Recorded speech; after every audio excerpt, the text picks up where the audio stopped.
Lee Phillips again.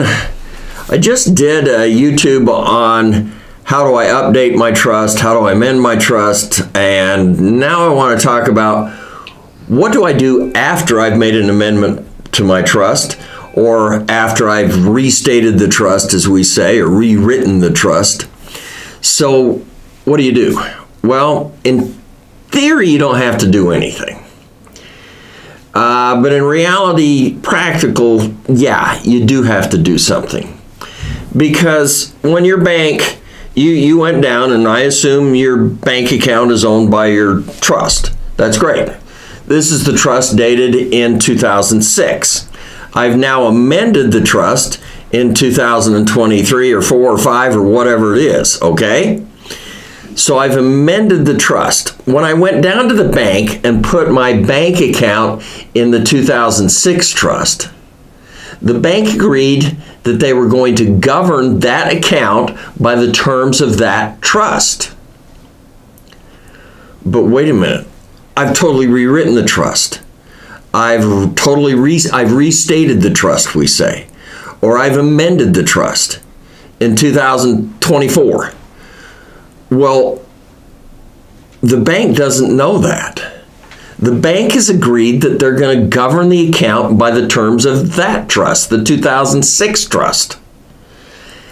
Okay, you walk in, you die, the kids walk in, and we have a different list of trustees. We amended the trustee list. And they present the amendment to the bank, and the bank says, whoa, time out.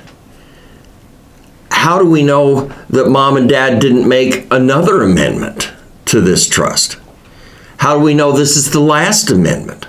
How do they know they didn't amend it 2 weeks later? No, we're not going to accept that. We're going to govern it by this trust. And if you want to govern it by that amendment, you go get me a court order that says that's the last amendment. Basically, you're now back into probate court. So what you need to do after you amend or restate your trust is you need to go down to the bank and say, hey, look, bank, we made amendment.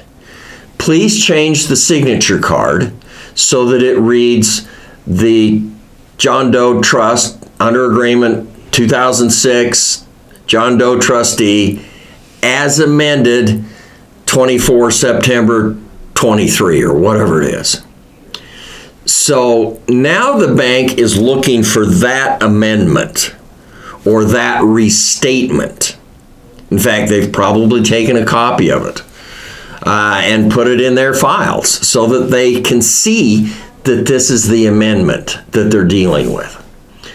You've caught the bank off guard when you walk in 10 years later and say, hey, I restated the trust, whole new deal.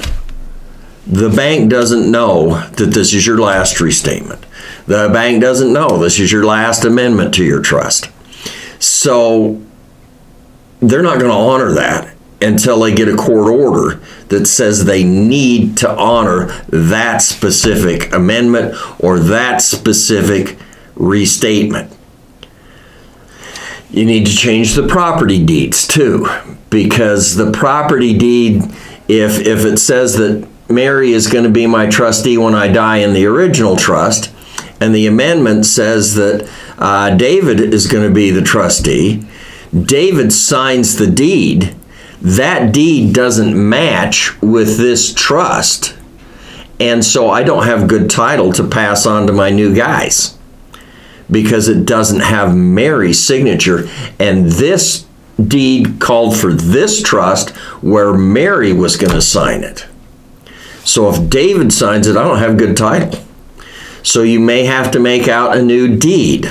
And that's another story. Do you make out a quitclaim deed, or you use a warranty deed, or how do you move property, real estate, real property into a trust? So we can go through that someday too. But you need to update all of the ownership documents, all of the ownership stuff with the bank account, the brokerage account, the safe deposit box, the water rights, the real property, the automobile, don't worry about the automobile. You're going to get another one before you die. And besides that, the DMV, the Department of Motor Vehicle, has a workaround when somebody dies usually. So at any rate, these things that you have title to that sign your name, we have to update to show that we're now running under this amended version of the trust or this restated version of my living revocable trust. Lee Phillips talking about what you have to do if you ever amend your trust or if you ever restate your trust or totally redo it. Now don't forget to subscribe and love us and everything. In fact, if you're doing trusts, which you probably are if you're listening, make sure that you get my ebook. It's free on how to use a living revocable trust.